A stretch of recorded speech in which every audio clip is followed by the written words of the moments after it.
دستار فضیلت کا منظر، سبحان اللہ سبحان اللہ ہے، دیکھیے کتنا جاں پرور، سبحان اللہ سبحان اللہ۔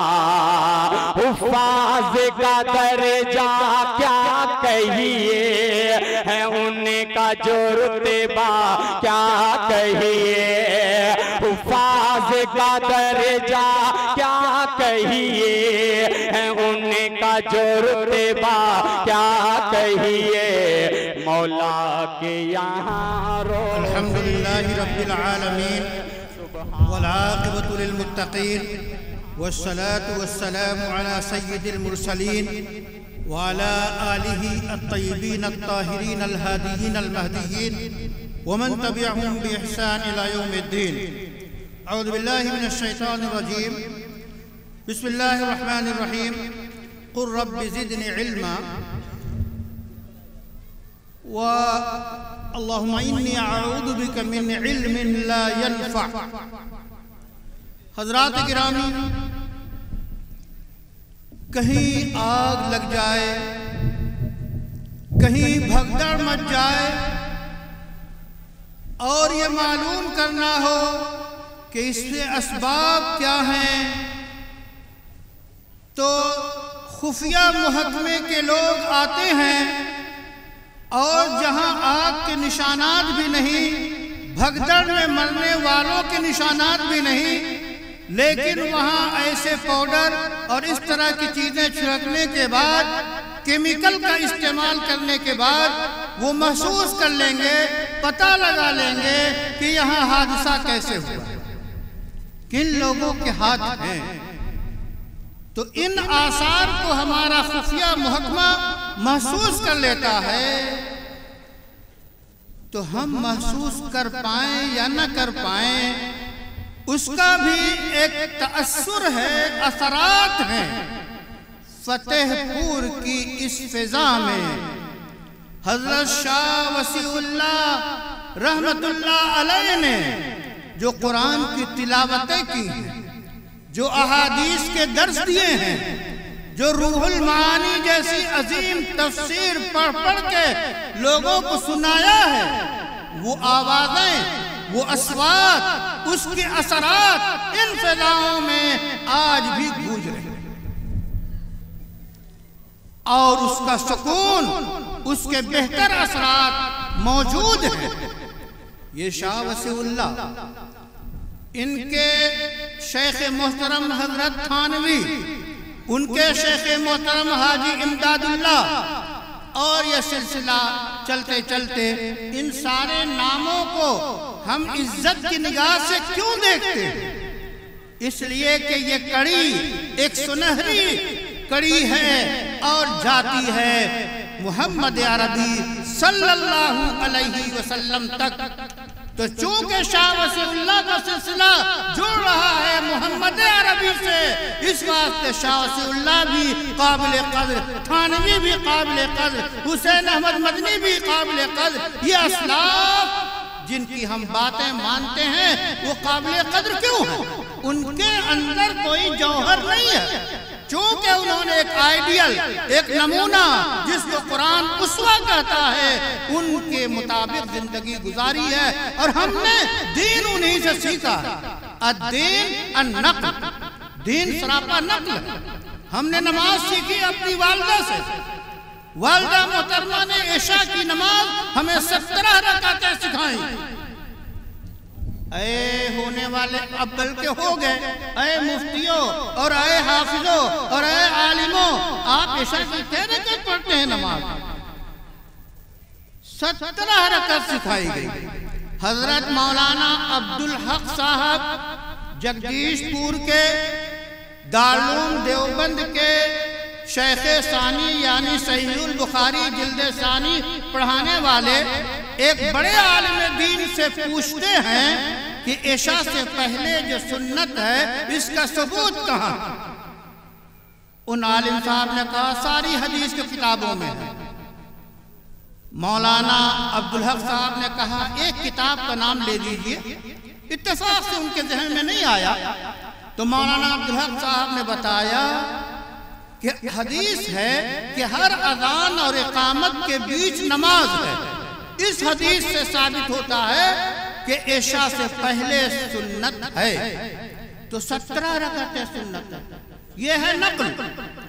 تو ابھی آپ کو اس نقل کی، آپ نے نقل کرنے کی کوشش کی، حضرت مولانا ولی اللہ صاحب جو ایک شاہکار ہیں، ان سے آپ نے فتویٰ نویسی اور ساری اصول اور آداب پڑھے، تو یہ ظاہر ہے انہوں نے اپنے اساتذہ، خاص طور پہ اس وقت کے صدر بورڈ آل انڈیا مسلم تسلح بورڈ مولانا خالد سیف اللہ صاحب سے انہوں نے فقہ میں تفقہ حاصل کیا، اور اللہ نے ان کی اپنی ذاتی صلاحیتوں سے 4 چاند لگائے۔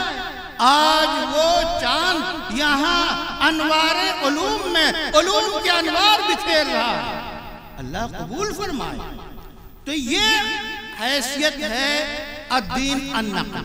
تو انہوں نے اپنے مولانا خالد سیف اللہ سے پڑھا، خالد سیف اللہ صاحب نے قاضی مجاہد صاحب اور دیگر اساتذہ سے پڑھا، تو اس طرح دین النقل، دین نقل ہوتا چلا آیا ہے۔ سورت بھی نقل، رکوع ہم کیسے کریں، سجدہ ہم کیسے کریں، بغیر نقل کے کچھ نہیں۔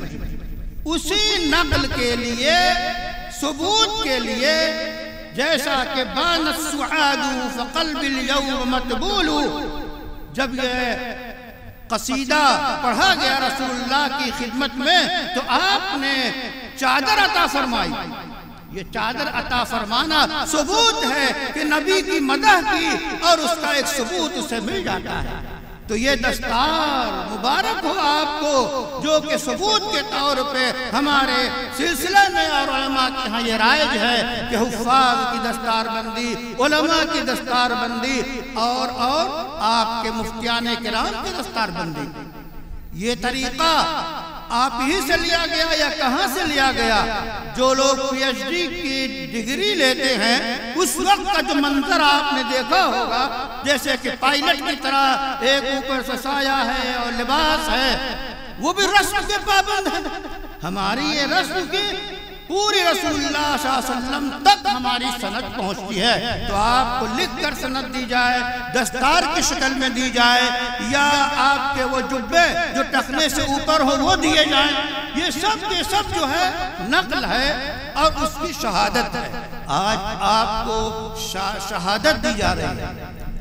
واقعہ یاد آتا ہے کہ مولانا تھانوی کو معلوم ہوا کہ ان کے جو فضلاء ہیں ان کی دستار بندی ہوگی یا ان کو نوازا جائے گا۔ تو جب تھانوی کو معلوم ہوا تو انہوں نے آپس میں مشورہ کیا، اور استاد محترم شیخ الہند محمود حسن دیوبندی کے پاس گئے اور کہنے لگے حضرت سنا ہے ایسا کوئی جلسہ ہونے جا رہا ہے، تو خدا کے واسطے ایسا جلسہ نہ کیجئے جس میں ہماری رسوائی۔